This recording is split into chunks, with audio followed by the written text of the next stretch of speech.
You're listening to The Dotty Show on Apple Music One, and right now I am joined by an artist that we are very big fans of, especially on Worldwide Wednesday. Welcome, Amaarae. How you doing? I'm great, thank you. How about you? I'm really good. It's great to have you here.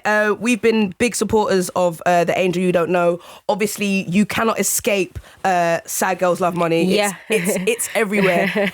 But we realise, as much as we know you, we don't know you. Right. So what we're going to try to do is get to know Amaarae in the next 15 minutes. Okay, yeah, for sure. Are you ready? Sure, yeah. I'm going to hit you with some questions just to kind of get to know you vibe. We're going to start easy. Okay, all right? sure, So sure, first sure. things first, can you tell me some other jobs that you did before you became an artist? Oh my God. When I was in college, I was actually a DJ. So I used to DJ like all the cool college parties. I used to DJ all my school's events. I had a brief stint where I worked at the college cafeteria, but that didn't last long. You went to the cafeteria. What were you serving, cooking? I was the cashier. Oh, you handling that money. Yeah, but like I used to do like some of the menial tasks too, like have to like clean the tables after and stuff like that. Yeah, I did that. What else? What other jobs? I've done a bunch of jobs.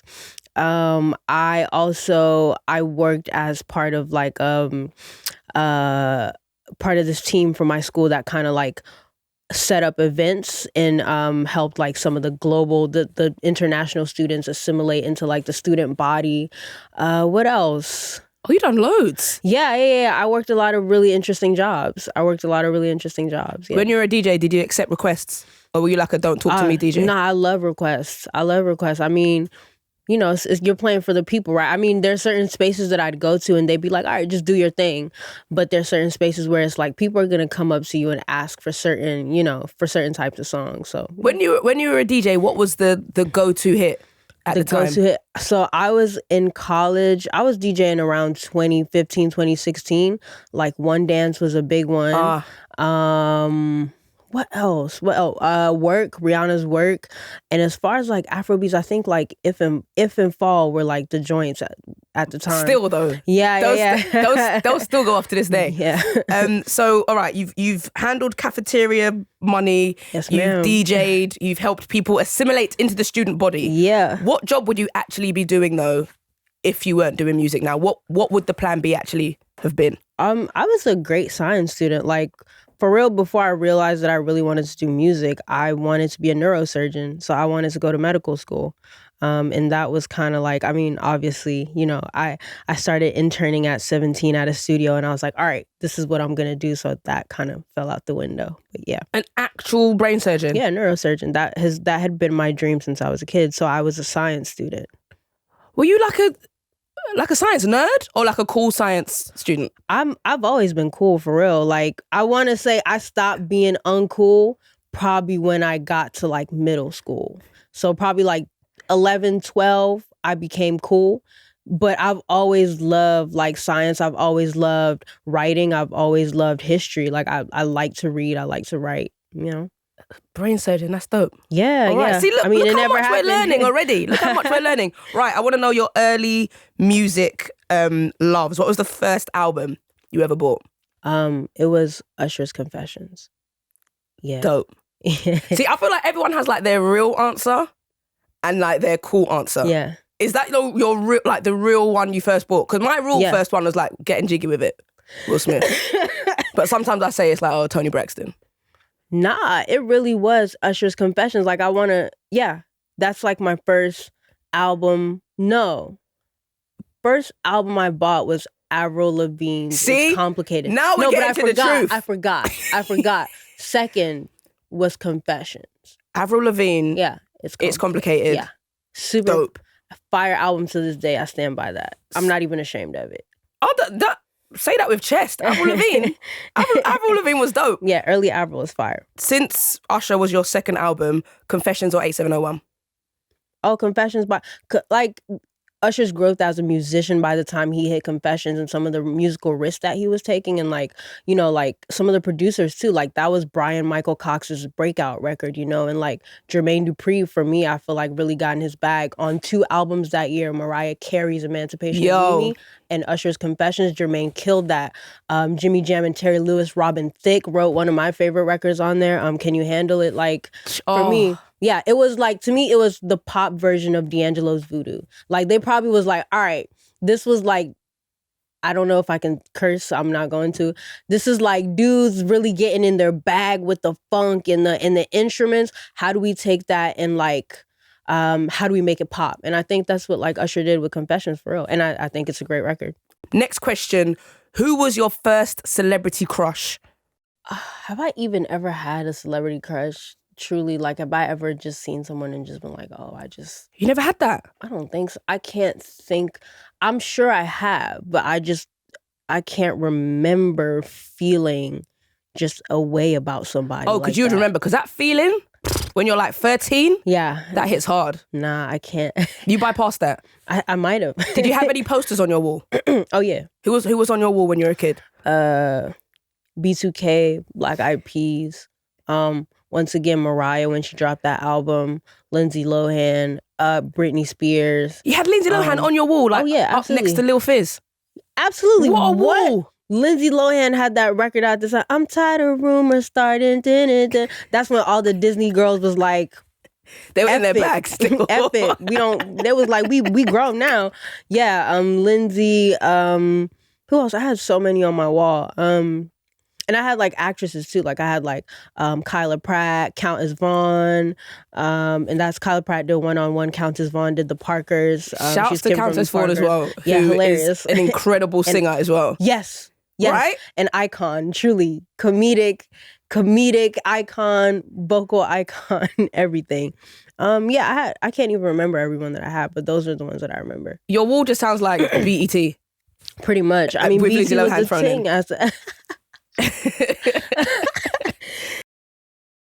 So you made mixtapes, right? Mm-hmm. When you were younger. What's the best name of one of your mixtapes? Like the best title? Splendid Isolation, I think, was my favorite. Oh, say that again? In Splendid Isolation. Oh. Yeah, I was like an emo. I was like half emo, half like really outgoing.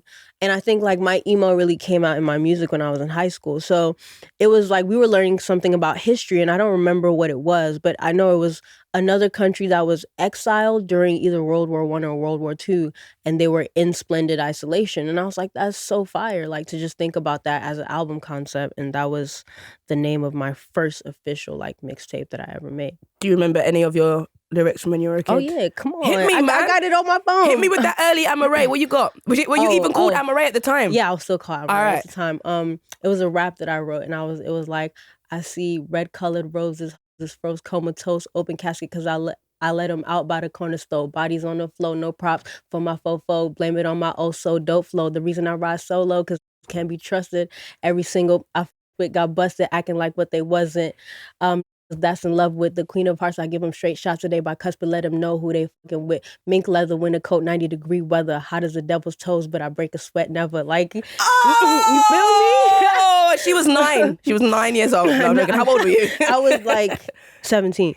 Pause. I used to rap. Rap. I used to rap. Before I even thought about singing, I was a rapper. Who were the rappers that were inspiring you at the time? Are you a child of Lil Wayne? Oh, no. I have to say, for me, like, the rappers that were getting in their bag, to me, like, I like Fat Joe's Don Cartagena album. That was, like, one for me. Joey Crack. Yeah. Who else? Like, who was, like, a rapper that I don't know if anybody's ever gone Fat Joe as their first reference. No, Don Cartagena is a fire album. Like that's the album that I still have the CD and spin in my car till this day. DMX, Flesh of My Flesh, Blood of My Blood, or Blood of whatever it's called. That was another album for me. Really Jay-Z's, I think Blueprint was another one. What else? Yeah, those were like to me the rappers. Jeezy, Gucci Mane. Jeezy's like first album. Gucci was just doing like a string of mixtapes at the time. Like that was a big one. He was. So you were spitting. Yeah, I love rap music. I love that. What kind of kid were you? Were you badly behaved? Are there any memories you have of getting in trouble? Oh yeah, half and half. Like honestly, the reason I even moved to Ghana was just because I was so badly behaved that my mom was like, if I don't get this kid out of America, I do not want a pregnancy case. I got to get her out of here. I threw a party when I was 13 in my basement, and it was just a bunch of 13-year-olds doing some badass things. What was you doing at 13, Amaarae? So we had a pole that used to hold up my basement and my house together. Tell me why this girl and her boyfriend is like grinding on the pole, and it's a couch over there, and this other girl is grinding her boyfriend on a couch, and it's somebody in the freezer room making out. It's somebody outside making out. I'm sitting on my first boyfriend's lap kissing him. Excuse and me? my mom walks in. This is that Lindsay Lohan poster. Everyone's like, Amma, and I'm like, what? And then I look up and my mom is just like, oh my God, this is a nightmare. Your mom walked in? Absolutely. Wow. Like a real life episode of Moesha. Bro. That is. I was a badass kid for no reason, just cause. But I changed at a certain point, and at that point, after that, I just started getting straight A's. I don't know what happened. One day, it just clicked. You went to Ghana. That's what happened. Even so, what happened was that year it happened, and then I had one more year to graduate middle school. So right after middle school, she shipped me out. So that last year, I was like getting all straight A's. I was good. Trying to get her to change her mind. Nah, something just changed in me. Like, I don't know what happened. It just clicked. I was just like, oh, I can just make good grades. Like, this is easy. But you still got sent with on the one-way ticket to Ghana. Oh, yeah. And she was like, no, I'm not taking chances with you in that high school. Bye. That party sounds like child services could have been called at some point. Girl, look. But, everyone survived. What is the most useless thing you've spent money on? Probably these damn girls, man. Probably these damn girls. I love jewelry. Like, my mom loves jewelry too, and she passes me down jewelry. So now I look at jewelry as like an asset. So whenever I'm like getting jewelry made, I'm like, oh, this has to be a piece that's timeless enough so that I can pass it down to my daughter, or my son or whatever. And who am I passing these girls down to? Tell me. Because that's necessarily going to fit. Nobody. You can melt them down, maybe. Maybe. I guess, but like, do you want jewelry that was? I guess the heat takes the germs out. But yeah, it's still something that's been in your mouth for a minute. Bro, it's like I can't believe it when I think about it. Sometimes I really spent money on this. Like, where is this going after I'm like 35 and I'm over it? Were they expensive? Mildly, like for my pocket, yeah. I got bills, girl. Because they're shiny. Just look at that. As long as you get your money's worth, though, you just got to smile like that all the time. Literally, the week that I got them, every Instagram post is. Oh damn! Yeah, full set. Every picture. You paid your money. I got to get my money's worth. That's what I'm saying. Feel Right. me? What is an embarrassing memory you have that just always makes you cringe when you remember it? Just anything from your life that embarrassed you that sometimes you still feel away. At any point, if I ever had to beg anybody to like or love me, and I remember that, I'm automatically embarrassed. Oh, have you been that person in relationships? Probably one time and only one time. But where are they now? I have no clue. Do you care? Do you? I bet they ain't got grills like that. Have they? Yo, I really don't. I don't know where said person is true. They don't got no grills though. They ain't got no grills though. Look, see, getting my money's worth. Every time you do that, we just gotta go cha-ching, right? Just so you know, you're getting your money's worth. Look, in the camera. Look at, yo, wait, what kind of stones is that? Yo, look. All right, let me. So we got opals, we got rubies, we got sapphires, emeralds. I didn't get the diamonds because I couldn't afford them, but like we got some good quality gems in there. The color. They look dope though, man. Worth every dollar and cent. What song makes you nostalgic about Atlanta? Oh, where do I start? Because Atlanta is the love of my life. For real.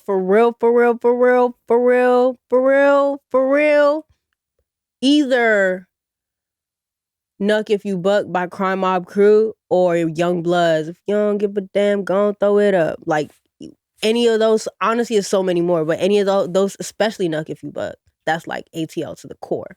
What is the best song you never want to hear again? Like a great song, but you don't want to hear it. For example, for me, I love you, Beyonce, but I don't ever want to hear If I Were a Boy ever again.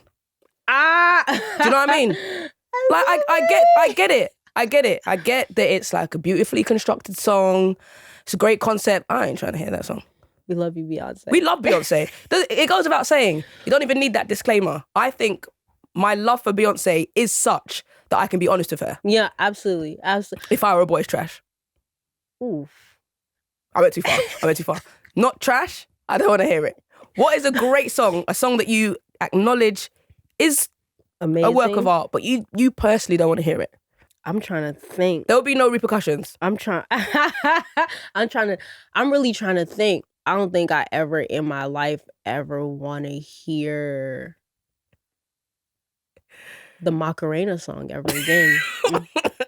That's some shit I know. I know I don't want to hear that again. But it's a fire song. I think it's genius. That song's hard.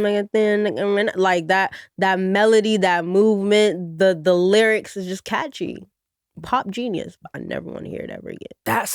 But can you resist? Like when that song comes on, it's like your limbs are independent from the rest of your body. You have no control anymore. Yeah. Is that why you don't? Because you're sick of your body taking control of you and doing the Macarena. I just done heard it too many times. You know, I just don't want to hear that. I don't want to do the Macarena unless it's to the money. And I don't want to hear it ever again. I want to know more about you because I hear you're very impatient. You don't like waiting around. And you know what? You were on time today. So I like a person. Yeah. I like a person that is impatient, but they give that back. Oh, yeah. Like, I don't want to wait for you. You don't want to wait for me. I respect people's time, so I like to have my time respected. But as an African, that goes out the window when it's like coming from others. Africans do not be respecting time. When was the last time you had your time wasted? Girl. Tell me why. Love you, cousin. Tell me why my cousin's wedding started at 3, girl. I was a bridesmaid. She's a bride. 3 p.m. I promise you the groom is standing there. You know what time we got there? 8. Wait. 8. Wait. The groom was standing at the altar since 3. Sis, by 3 p.m. Afternoon wedding, garden wedding. We got there by 8 now. 8 p.m. So he was standing there for 5 hours? 5 hours. The guests were like, bro, what's going on? Do you know what though? He loves her. He has to. I would have been listen. I would have been like, girl. 6:30, I'm gone. I'll give you 3.5 hours. You're my wife to be. 8. Wow. Wow. p.m.